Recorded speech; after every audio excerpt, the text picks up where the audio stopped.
Salut les filles! Donc, on est de retour. Aujourd'hui, en fait, je voulais vous parler un peu de l'alimentation autour de l'entraînement. C'est une question de Nathalie Carpentier. Elle se demandait qu'est-ce qu'elle devrait prendre après son entraînement. Donc, Nathalie, en fait, j'espère être capable de te répondre parce que, veux pas, je me suis informée énormément depuis les dernières années, depuis que je m'entraîne, parce que moi aussi, c'était quelque chose qui me préoccupait. Donc, c'est super important de bien s'alimenter, surtout autour de l'entraînement.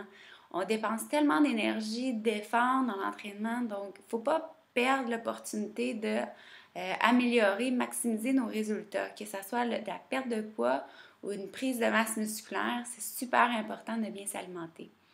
Donc, dans la première capsule, je vais vous expliquer pourquoi c'est super important, quand ça serait important de prendre des aliments. Comme Nathalie elle a dit, il y a une fenêtre de 30 minutes, en fait, après l'entraînement, qui serait l'idéal pour consommer une boisson protéinée ou une boisson de récupération. Mais c'est quoi une boisson de récupération? Est-ce que c'est l'idéal en dedans de la 30 minutes ou est-ce qu'il y a un autre moment qui serait l'idéal? Donc, oui, dans le fond, le temps de 30 minutes est super important. Moi, ce que je suggère normalement, c'est qu'on fait soit notre séance d'échauffement, notre musculation, on finit avec notre petit cardio modéré. Normalement, quand je finis avec un cardio modéré, ça dépend par contre. Si vous faites un gros entraînement de cardio à la fin de votre musculation, je vous recommande peut-être un peu moins ce que je vais vous dire. En fait, c'est de boire votre boisson de récupération pendant que vous faites votre cardio, votre cool-down, qu'on appelle, à la fin de votre entraînement. Comme ça, vous êtes assuré que ça va vraiment être dans le bon délai. Par contre, si votre entraînement est trop intense, là, je le suggère un peu moins. Parce que faire des sprints puis boire votre protéine ou vos glucides, c'est pas nécessairement mieux, spécialement pour la digestion. Donc, je le suggère un petit peu moins. Mais oui, 30 minutes, c'est l'idéal. C'est là où est-ce que votre métabolisme est vraiment élevé, votre corps cherche à récupérer.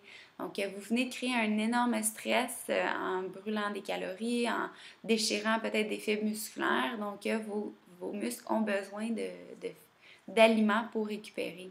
Si on ne les alimente pas comme il faut, vous pouvez avoir, oui, des plus grandes douleurs, mais aussi vous pouvez dégrader un peu plus votre masse musculaire, ce qui n'est pas nécessairement ce qu'on veut.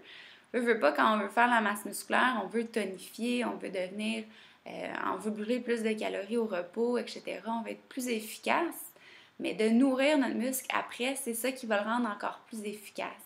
Donc, il ne faut pas négliger. Je sais qu'il y a beaucoup de femmes, puis je suis la première à le dire, que je me dis, ben là, je viens de m'entraîner, je viens de brûler plein de calories, pourquoi j'irais manger, me donner d'autres calories? Je veux les brûler, je ne veux pas en manger d'autres. Normalement, après un entraînement, on n'a pas toujours faim non plus, fait que c'est un moment dans la petite demi-heure qu'il faut se forcer à prendre des calories.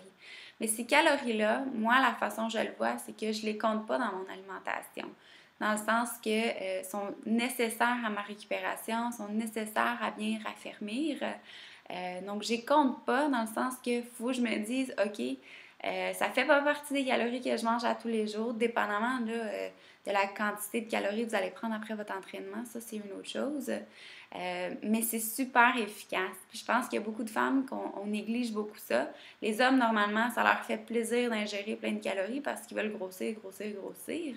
Mais pour une femme, c'est super important de comprendre que c'est important de manger après l'entraînement.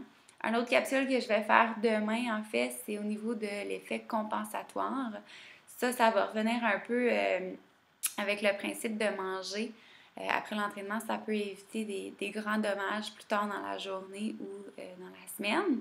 Donc, la deuxième capsule aujourd'hui, je vais vous dire ce que moi je fais autour de mon entraînement, c'est-à-dire quels suppléments ou quels aliments je vais prendre avant, pendant et après mon entraînement qui peuvent être l'idéal. Ce qui est important de comprendre, c'est non seulement des protéines, mais des glucides sont importants vu que c'est ça qui va vous procurer de l'énergie autour de votre entraînement. Donc, négligez surtout pas ça. Mais dans la deuxième vidéo réservée aux membres, je vais vous dire ce que je fais et les quantités dont vous deviez prendre. Donc, merci d'avoir écouté et à demain. Bye!